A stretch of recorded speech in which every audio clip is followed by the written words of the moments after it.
Sahab and Harith Chaudhry Sahab. Ladies and gentlemen, Assalamu alaikum.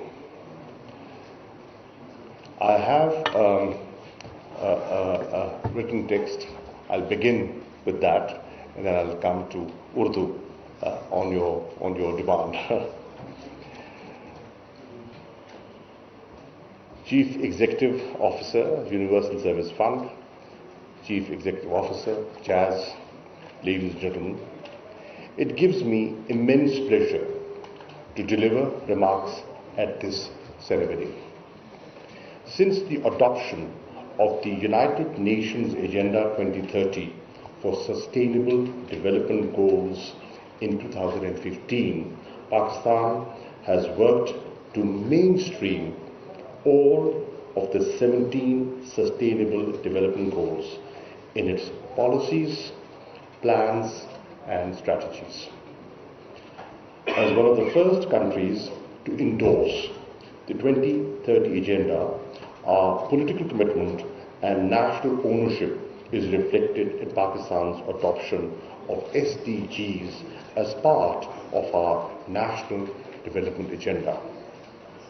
Pakistan's long-term development agenda as well as provincial development strategies are aligned with the SDGs.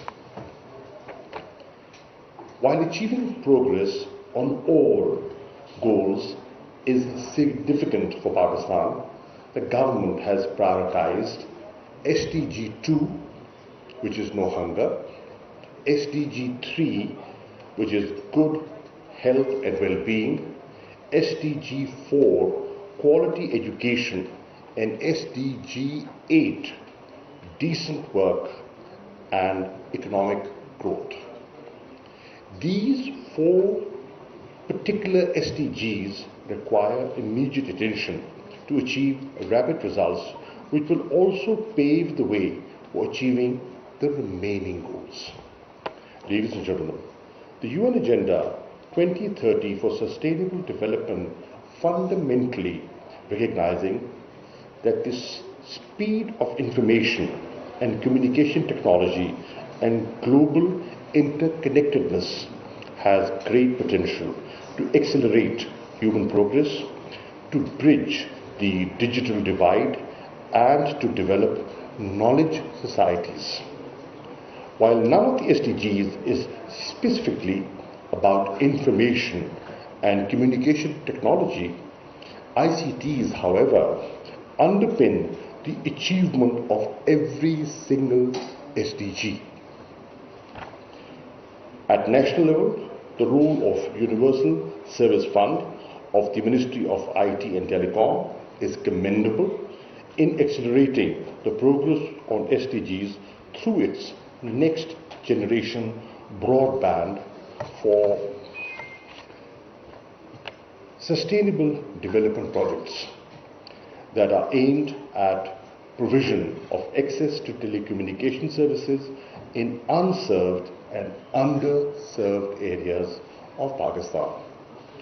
Ladies and gentlemen, on SDG 2, which is no hunger, ICTs can help reduce hunger and increase food security by giving farmers direct access to market information, weather forecasts, as well as agriculture-related expert advice.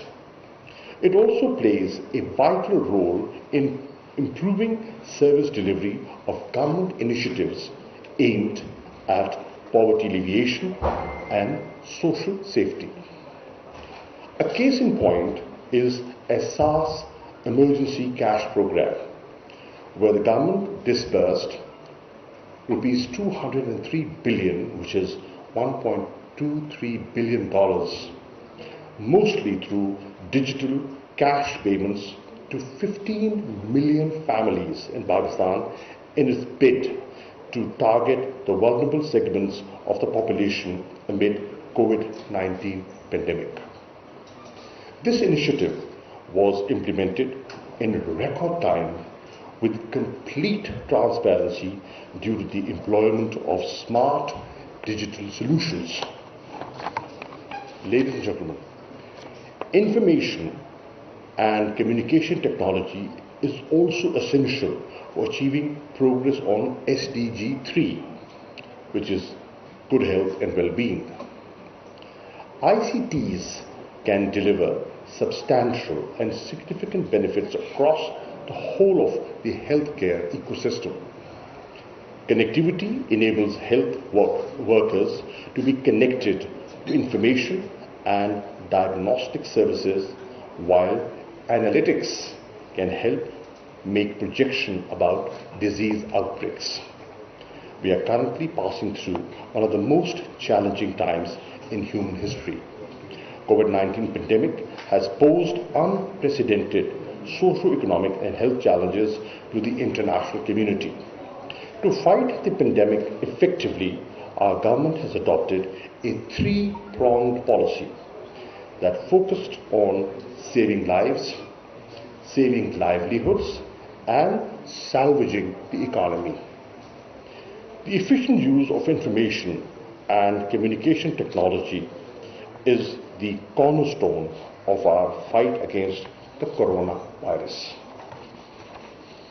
We have effectively utilized ICT inter alia in raising public awareness through mobile networks, COVID-19 testing and data reporting, contact tracing through geofencing and registration of vaccination.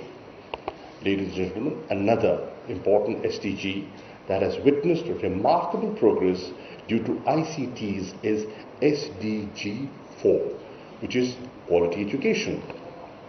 ICTs help improve education globally, allowing students to access learning assets and teachers to prepare for classes anytime, anywhere. ICTs can also assist in opening up access to education for all, particularly underserved populations and those living in remote, resource-poor areas. The significance of ICT in education sector has increased many folds, especially during ongoing COVID-19 pandemic. The pandemic has focused and forced our country into temporary lockdowns that immediately became a roadblock for education of our children and our youth. Continuing education in these uncertain times was made possible due to effective utilization of e-learning IT solutions. The Ministry of Education, in collaboration with National Information Technology Board, developed an online portal, e-Taaleem, to ensure uninterrupted education services for our children. Similar e-learning portals were also developed by provincial governments. One such good example is the e-Learn Punjab by the provincial government of Punjab. Let me also commend the Jazz Foundation for its Jazz Smart School program that commenced in 2019 before the pandemic and laid the foundation of the success of e-learning solutions during the lockdown. Pakistan has also prioritized SDG 8. The progress on this SDG is invariably linked the information and communication technology. Needless to state that ICT skills have become a prerequisite for many forms of employment in the 21st century. Digital technology is transforming the way that business is being done everywhere. From traditional employment sectors including manufacturing and the health sector to new sectors such as offshore services. Moreover, ICT is important for economic and productivity growth. Recent research indicates that a 10% increase in ICT capital services is associated with 0.9, which is almost 1% increase in GDP. This is why the Government of Pakistan attaches special significance to the digital skills development to empower youth, being the most precious asset of Pakistan. The Ministry of Information and Technology has launched Pakistan's first online training program, Digi Skills, to equip youth with digital skills that are in demand in global freelance markets. Similarly, under its Kamyab Jawan initiative, the Government of Pakistan has introduced state-of-the-art national job portal called Next, which is also connected with 100 plus career counseling and job placement centers across the country for in-person career counseling. In the end, let me reiterate that the Government of Pakistan is constantly striving to improve its citizens' quality of life and economic well-being by ensuring availability of accessible, affordable, reliable, universal and high-quality digital services.